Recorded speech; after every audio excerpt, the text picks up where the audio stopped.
बाकायदा तौर पर आगाज़ करते हैं। ठीक है, तो ये आ जाएगा। अल्लाह अकबर, या अल्लाह पाक इज़्ज़त रखना, पर्दा रखना, ये पता नहीं फिर ख़राब हो गया। ओए हाँ चलेंगी।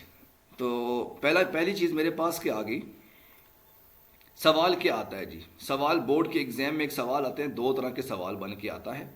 सवाल नंबर 1 आपके पास आता है जी, difference between resistor and resistivity. ठीक है, एक सवाल आपके पास ये आता है कि difference between resistor and resistivity, 4 number का। अगर ये सवाल ना आए तो दूसरा सवाल ये आपके पास मोस्टली आता है, difference between conductance and conductivity. ठीक है, तो ये दो सवाल आपके पास हैं।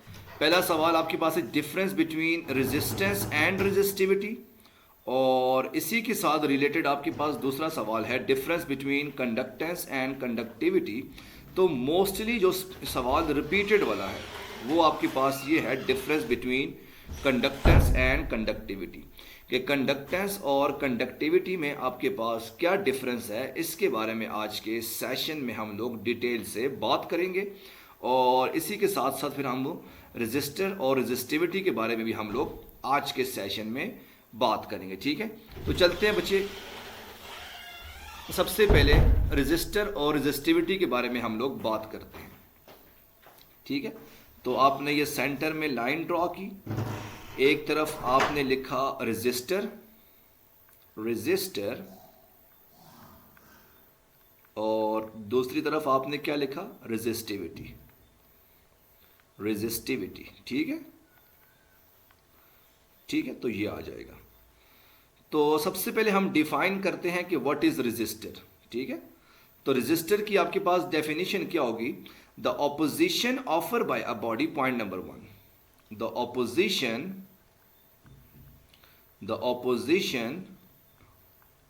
offer by a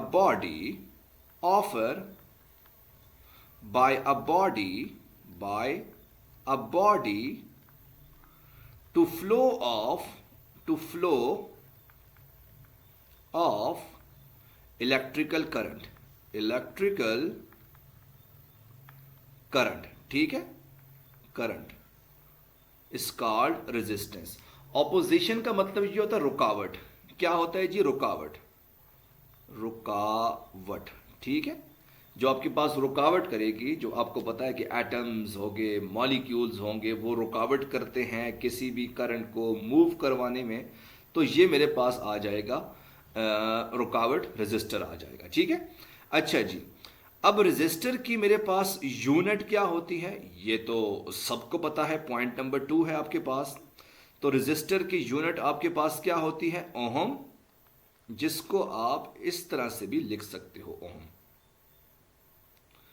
ठीक है, तो ओहम आपके पास ओमेगा, ये आप लोग रेजिस्टेंस को इस तरह से डिनोट कर सकते हो। सर ये रेजिस्टर डिवाइस होंगी, हाँ, रेजिस्टर आपके पास डिवाइस होती हैं, हर वायर के अंदर रेजिस्टर बेसिकली पाया जाता है।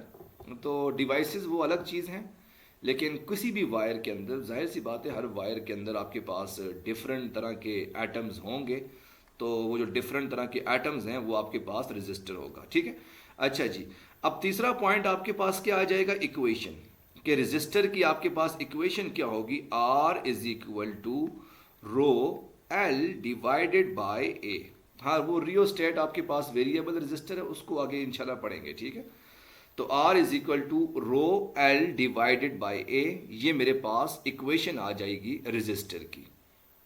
अच्छा जी, व्हाट अबाउट रेजिस्टिविटी, कि रेजिस्टिविटी की आपके पास डेफिनेशन क्या होगी, इसके बारे में अब हम बात करने वाले हैं। तो इसकी डेफिनेशन क्या होगी, रेजिस्टिविटी क्या होता है आपके पास, रेजिस्टिविटी आपके पास क्या होता है, the property of the material due to which it resists the flow of electron। Exactly. The property of material, the property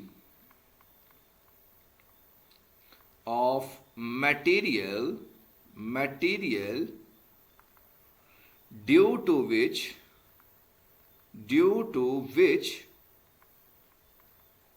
it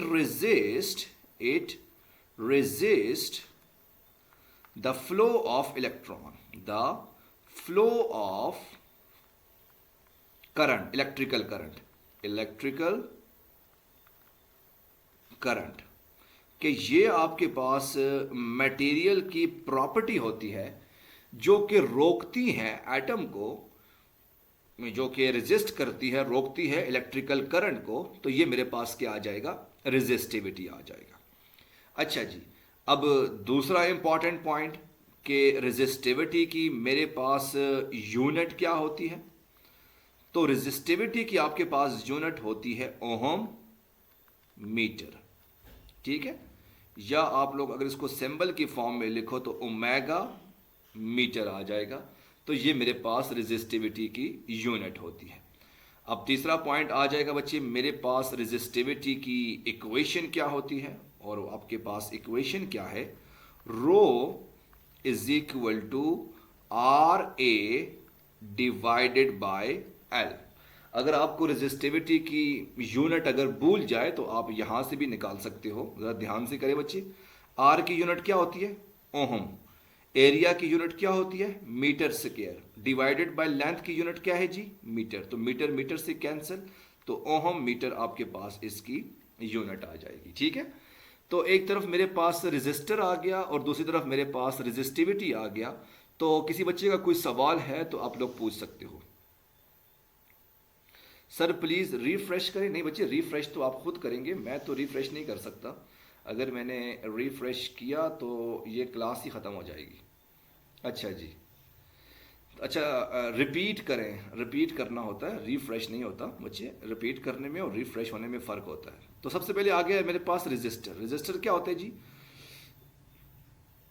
ये रिफ्रेश करूं मतलब अगर मैंने रिफ्रेश किया क्लास ख़त्म हो जाएगा। ये लो,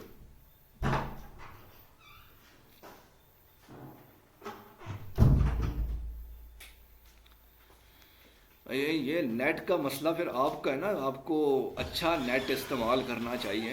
हमारे पास नो सर नहीं होता। अच्छा, हमारे पास जो कुछ गरीब लोग हैं जो कि जोम का नेटवर्क इस्तेमाल करते हैं, हम क्या बंदा कर सके भाई। तो खैर बात करते हैं जी।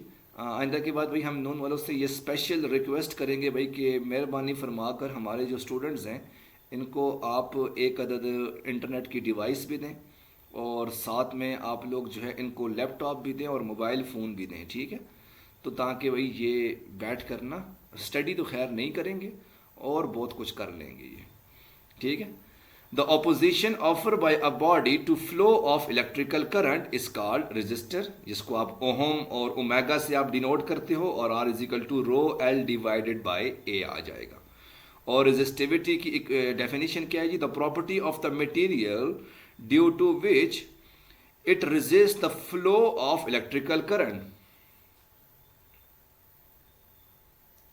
Sir, for a fixed temperature, resistivity is the property of the material. What about this statement, sir? वो आगे नेक्स्ट टॉपिक में इंशाल्लाह हम लोग करेंगे, resistivity affect of temperature on resistor. उसमें इंशाल्लाह आपको हर बात जो है वो क्लियर हो जाएगी। अच्छा जी, अब हम अगली चीज़ की तरफ चलते हैं, और अगली चीज़ है आपके पास difference between conductance and conductivity, ठीक है। तो नेक्स्ट आपके पास क्या आ गया जी, एक तरफ आपके पास आ गया जी conductance.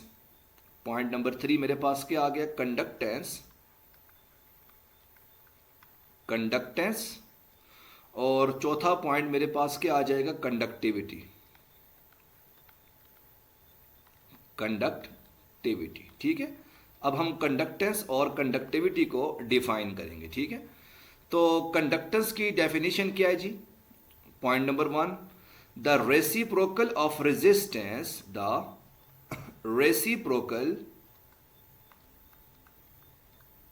the reciprocal of resistance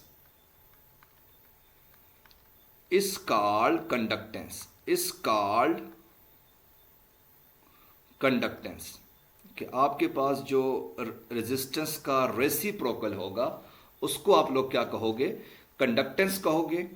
इसकी मेरे पास इक्वेशन क्या होगी, इसको भी हम देख लेते हैं कि कंडक्टेंस की मेरे पास इक्वेशन होती है, रेसिप्रोकल ऑफ रेजिस्टेंस है ना। तो कंडक्टेंस को मेरे ख्याल से आप जी से डिनोट करते हो या सिग्मा से डिनोट करते हो, मुझे याद नहीं आ रहा बुक में उसने कैसे डिनोट किया हुआ है। तो 1 डिवाइडेड बाय आर, ये आपके पास कंडक्टेंस की इक्वेशन आ जाएगी। अब पॉइंट नंबर 3 मेरे पास क्या हो गया, अब इसकी यूनिट क्या होगी। तो 1 डिवाइडेड बाय आर की यूनिट क्या होती है, ओहम। इसको आप ये भी लिख सकते हो ओहम इनवर्स, और इसकी एक और यूनिट भी आ जाएगी साइमन। याद रखना ओहम इनवर्स मेरे पास साइमन के इक्वल होता है, ठीक है। अच्छा जी, अब अगली चीज मेरे पास आ गई कंडक्टिविटी। तो कंडक्टिविटी की डेफिनेशन क्या होगी, the reciprocal of the reciprocal of resistivity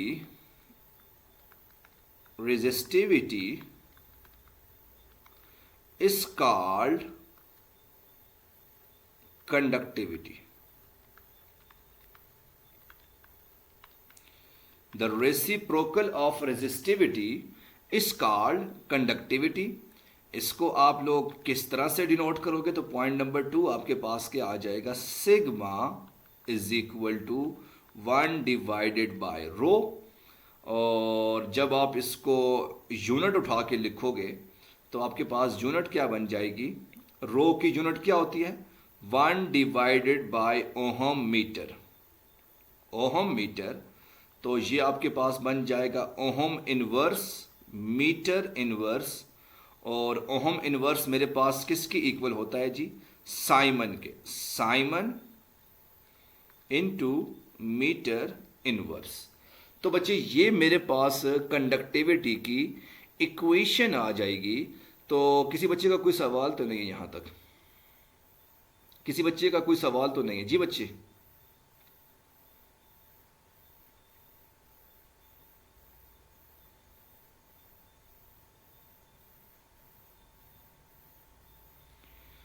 we can not change the resistance of any conductor, change कर सकते हैं भाई, बिल्कुल कर सकते हैं। वो अभी हम आगे पढ़ेंगे ना यार, तो आपको कहा है कि भाई आगे हम डिस्कस करेंगे टेम्परेचर इफेक्ट ऑफ रेजिस्टेंस वाला।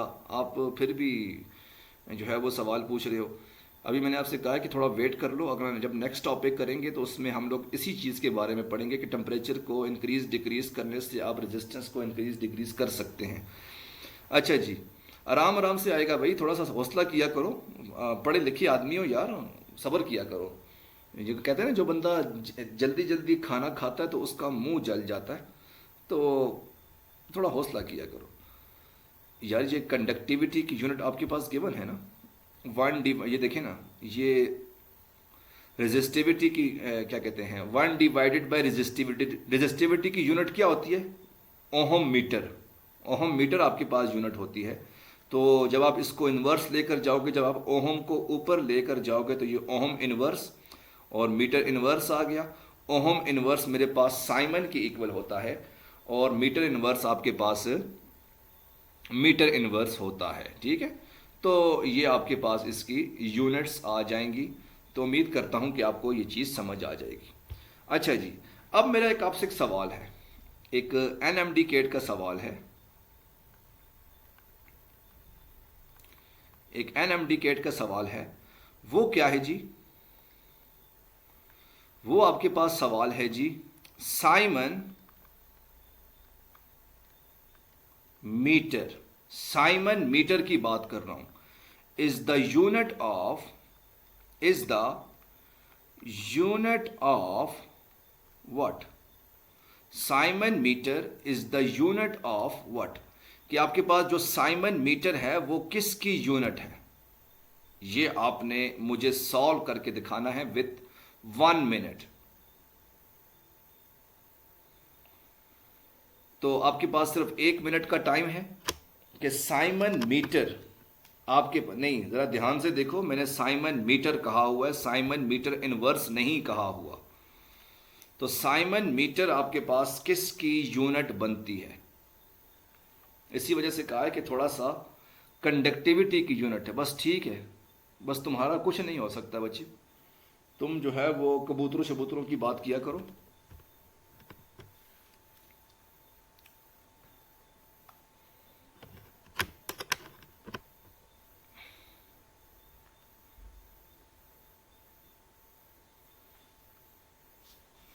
Simon meter is the unit of option number A, 1 divided by 1 divided by resistance, 1 divided by conductivity, या आपके पास ऑप्शन नंबर सी आ जाएगा 1 divided by resistivity, 1 divided by conductance. And option number ये आ गया B, option number C and option number D, और option number E मेरे पास क्या आ जाएगा? None of the above. तो बहुत से स्टूडेंट्स कह रहे हैं कि सर आपके पास कंडक्टिविटी की यूनिट है 1 डिवाइडेड बाय कंडक्टिविटी की, सर लास्ट ऑप्शन क्या है? लास्ट ऑप्शन आप लोग खुद ही निकालेंगे ना, नॉन ऑफ द अबव। तो अभी आपके पास सिर्फ 1 मिनट का टाइम है, आपने मुझे सोच कर बताना है कि साइमन मीटर किसकी यूनिट है। साइमन मीटर किसकी यूनिट है? अच्छा, नज़र नहीं आ रहा आपको बच्चे, नज़र आएगा भी नहीं इंशाल्लाह। ये जो स्टूडेंट जो हैं वो, इनको फिर नज़र नहीं आता, इनको फिर आवाज़ें भी नहीं आती होती। हाँ, जब इनसे सवाल पूछा जाए ना तो फिर ये कहते हैं सर हमारा नेटवर्क ख़राब है, हमें ठीक तरह से आवाज़ नहीं आ रही। फिर जब आप एक दफ़ा क्या कहते हैं राइट ऑप्शन बता दें ना, फिर उसके बाद कहते हैं सर मैंने बिल्कुल ठीक कहा था। अच्छा, अब ज़रा ध्यान से देखते हैं, ज़रा ध्यान से देखते हैं। अब साइमन मीटर है ना, साइमन मीटर है, तो साइमन बेसिकली आपके पास क्या है जी?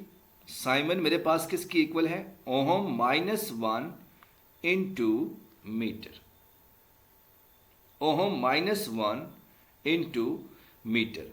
तो ये मेरे पास क्या आ जाएगा? ओहम मेरे पास क्या आ जाएगा? 1 divided by R into metre.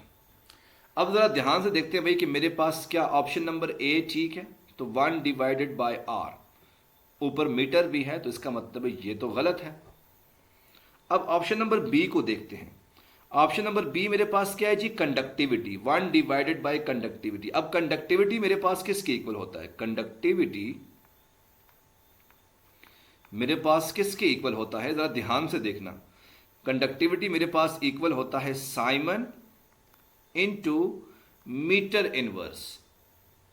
अगर मैं इसको उल्टा कर लूं, 1 डिवाइडेड बाय कंडक्टिविटी, कंडक्टिविटी को मैंने जी से लिखा था, तो ये बन जाएगा साइमन इनवर्स इंटू मीटर।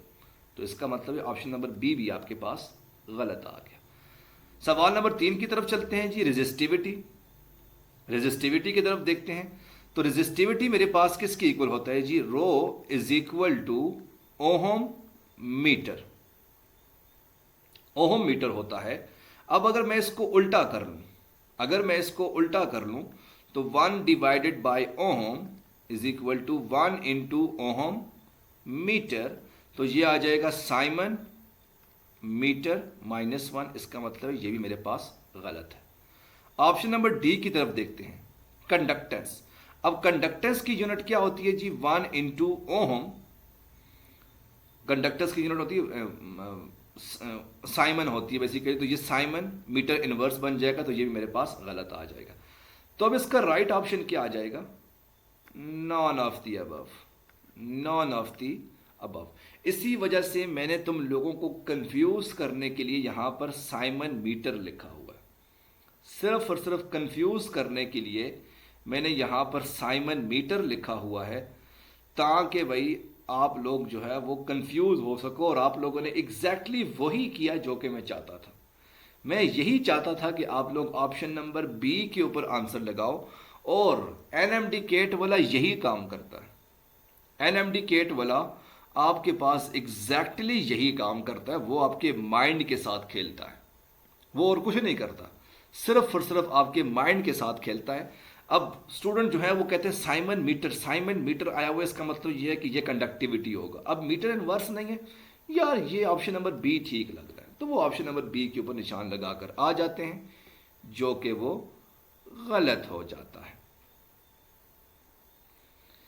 तो आगे चलते हैं बच्चे नेक्स्ट टॉपिक की तरफ, और वो है आपके पास affect of temperature on resistor.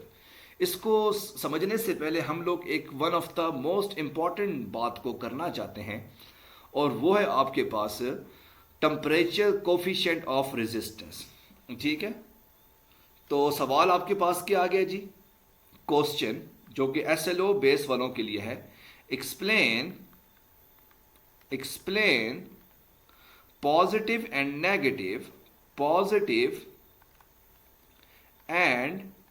Negative temperature coefficient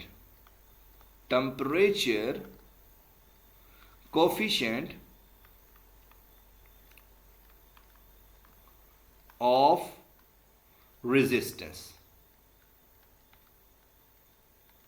register. ठीक है, कि आपने पॉजिटिव और negative temperature coefficient of resistance को एक्सप्लेन करना है कि ये आपके पास बेसिकली है क्या चीज। ठीक है, अभी हम इसको एक्सप्लेन करने की कोशिश करते हैं। तो आप लोगों ने सेंटर में एक लाइन ड्रॉ कर ली, एक तरफ आपने लिख लिया positive temperature coefficient, positive temperature coefficient, और दूसरी तरफ बच्चे मेरे पास क्या आ जाएगा, negative temperature coefficient, negative temperature coefficient. What about positive temperature coefficient and what about negative temperature coefficient? तो पॉजिटिव टेम्परेचर कोफिशिएंट का जो पहला पॉइंट है वो आपके पास क्या है कि जब आप टेम्परेचर को इंक्रीज करोगे, जब आप टेम्परेचर को इंक्रीज करोगे किसी भी वायर का, कंडक्टर का, तो एज द रिजल्ट आपके पास रेजिस्टेंस इंक्रीज हो जाएगी। इस फिनोमिना को आप लोग क्या कहोगे जी, पॉजिटिव टेम्परेचर कोफिशिएंट। तो डेफिनेशन क्या आ जाएगी, when the temperature is increase for a certain wire, as a result the resistance of the wire is increased, such phenomena is called positive temperature coefficient। ठीक है, what about negative temperature coefficient? तो negative आपके पास इसका उल्टा हो जाएगा, यानी जब आपने टेम्परेचर को इंक्रीज किया तो रेजिस्टेंस आपके पास डिक्रीज होगी। इस फिनोमिना को आप लोग कहोगे negative temperature coefficient. Got it? अच्छा जी, सवाल point number 2, positive temperature coefficient आपके पास कहां पर पाया जाता है? तो इसका आंसर आ जाएगा जी कंडक्टर्स या आपके पास मेटल्स के अंदर ये पाया जाता है पॉजिटिव टेम्परेचर कोफिशिएंट, क्योंकि मेटल्स की वायर का जब भी आप टेम्परेचर इंक्रीज करोगे तो उसकी रेजिस्टेंस आपके पास ऑटोमेटिकली इंक्रीज हो जाएगा। और नेगेटिव टेम्परेचर कोफिशिएंट आपके पास कहां पर पाया जाता है? तो ये आपके पास मोस्टली पाया जाता है सेमीकंडक्टर के अंदर, और दूसरा आपके पास इंसुलेटर्स के अंदर। सेमीकंडक्टर और इंसुलेटर के अंदर आपके पास नेगेटिव टेम्परेचर कोफिशिएंट पाया जाता है। अब पॉइंट नंबर 3 कि पॉजिटिव और नेगेटिव की इक्वेशन क्या होगी? तो आपके पास इनकी इक्वेशन होगी, जरा इसको ध्यान से लिख लेना, और वो होगी alpha is equal to delta R is equal to alpha R naught divided by R naught T F minus T I. ठीक है, ये आपके पास इक्वेशन होगी पॉजिटिव सेमीकंडक्टर की। और तीसरा पॉइंट आपके पास आ जाएगा alpha is equal to delta R divided by R naught T F minus T I. और पॉइंट नंबर 4 कि पॉजिटिव टेम्परेचर कोफिशिएंट में आपके पास T F is greater than T I, तो R F is greater than R I. What about negative temperature coefficient? If T F is greater than Ti, which mean that Rf is less than Ri। तो ये आपके पास positive और negative temperature coefficient की equation आ जाएगी। सवाल बिल्कुल valid है कि सर पॉजिटिव और नेगेटिव टेम्परेचर कोफिशिएंट का आखिर ऐसा क्या प्रोसेस होता है कि पॉजिटिव में टेम्परेचर को इंक्रीज करने से रेजिस्टेंस आपके पास इंक्रीज होती है और सेमीकंडक्टर में और इंसुलेटर्स में आपके पास टेम्परेचर इंक्रीज करने से रेजिस्टेंस जो है वो कम होती है। तो फिजिकली थोड़ा सा हमें समझाएं कि ये एग्जैक्टली कैसे ये प्रोसेस होता है। तो ज़रा ध्यान से देखो बच्चे, खुल जा सिम सिम।